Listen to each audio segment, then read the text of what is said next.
The Ascensions tournament is the culmination of the work of several organizations and their struggles throughout the year.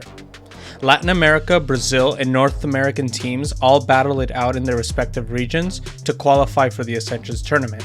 We will go over who qualified, and at the end, I'll give you my predictions of who will win Challengers 2023, America's Ascension.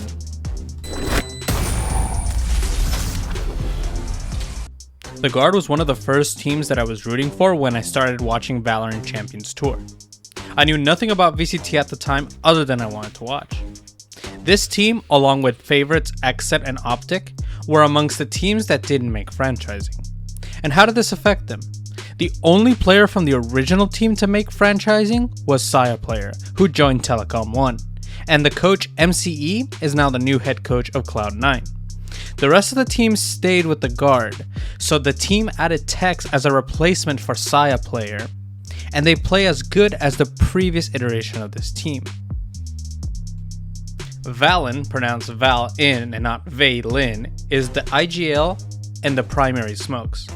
Net is their sentinel and secondary smokes. Jonah P is their initiator, and Trent is their flex player, and the new addition Tex is their primary duelist. Unfortunately, the eSports recession strikes again. The Guard lay off most of their staff and other parts of the organization, and this started a speculation that this team had a chance to fold mid-season. Luckily, the team has remained intact, while probably losing everybody working behind the scenes. In terms of their performance, this team hasn't dropped the ball despite their misfortunes. This team has only dropped 5 games, and you can argue that not showing M80 everything in the grand final was probably the right move. To say that I was unfamiliar with M80's rosters before Challengers would be an understatement. A majority of these players are the core of Ghost Gaming and the addition of Xander and Yui. When I saw the roster reveal for the first time, I didn't get the hype. They were the odds-on favorites by analysts and fans since the start of the season, and they have definitely lived up to that expectation. If you aren't familiar with them, John QT is the IGL and the flex player for this team, Koala Noob serves as the primary duelist and opper with a sprinkle of Omen, Nismo and Yui are the initiator players, and Xander is a dedicated smokes. This team only had 2 losses in the regular season, and are undefeated in a playoff setting. In the qualifiers, they stomped Shopify Rebellion and Oxygen Esports, and had a close map 1 with Moist Moguls, but managed to stomp them on map 2, beating Moist Moguls 2-0. In grand finals against the Guard, they had a close map on Fracture, but ultimately dropped the first map. Then they obliterated the Guard 13-11 on Lotus. On Haven, they had another close map 13-11 and ended up winning. Finally, on Split, they closed it out in another close game, 13-11, to win NA Challengers League Grand Final 3-1. M80 is probably the favorites to win the entire thing, and for good reason. Their track record shows that they are the best among the North American teams. If I was a betting man, this is the team I'm picking.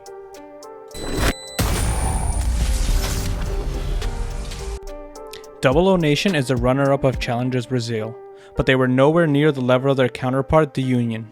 They were the 5th seed in the playoffs and had to fight their way from the bottom of the bracket, while the Union got a bye match for being the number 1 seed.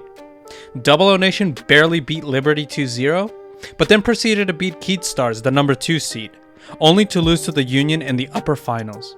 Then they had to play ODDIK in the lower finals, where they won in dominant fashion.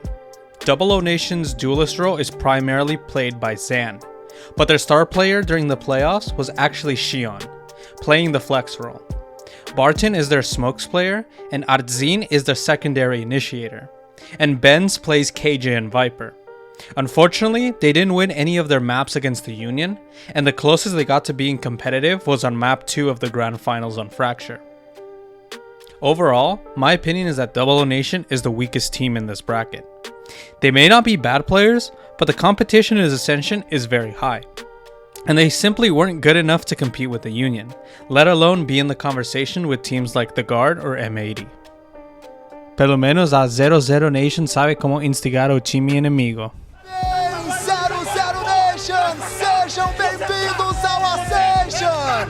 E aí o time levanta, aí o time grita! Meu Deus, o quando o Brasil vai ser livre? The Union is the second coming of Loud, at least on paper.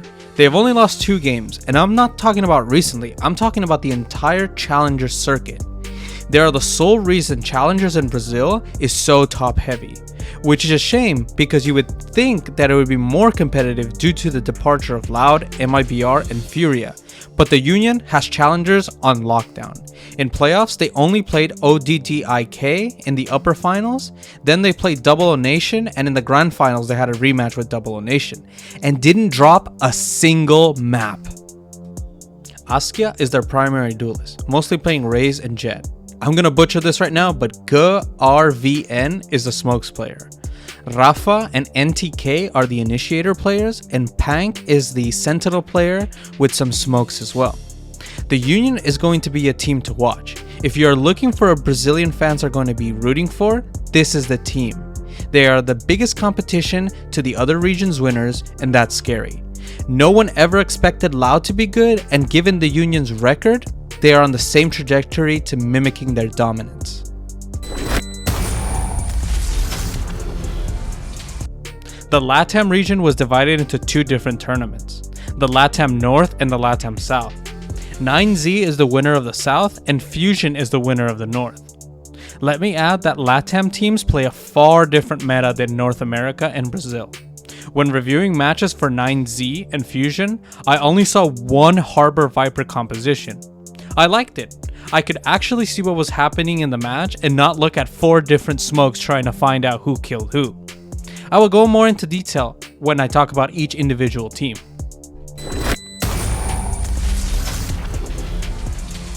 Fusion eSport is the Latam North winning team.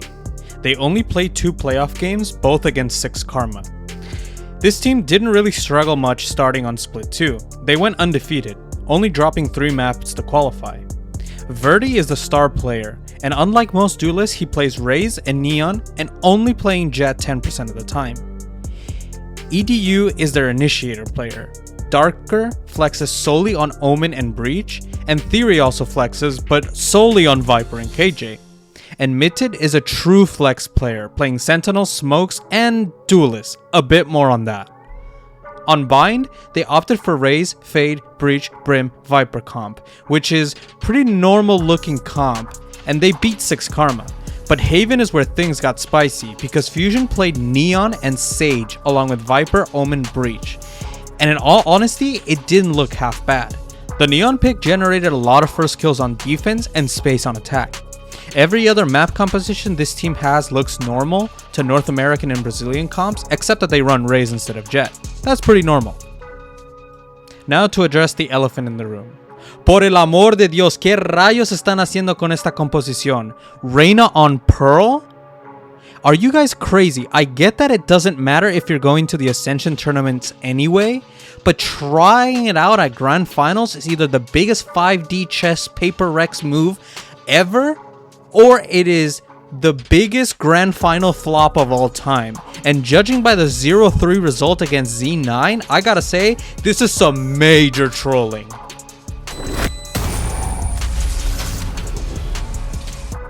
"9Z was the number 1 seed in the Latam South. Unlike their counterparts in the North, they didn't win their first game. They lost to All Knights in their first match. On Haven, they had a composition of Raze, Chamber, KO, Sky, Omen, which is an incredible deviation from the norm, especially because they were on defense. But they managed to play incredibly well without Breach on this map. On Split, they played Neon, Breach, Cypher, KO, Astra, which is still a bizarre composition, and despite putting in effort to make a comeback, they weren't able to secure a win on this map. I think it's mostly due to Thule not being able to frag out, and it makes sense. The map has a lot of verticality, and other agents like Raze and Jet are just better suited for this map. On Bind, they had a pretty hard meltdown despite having a fairly normal composition.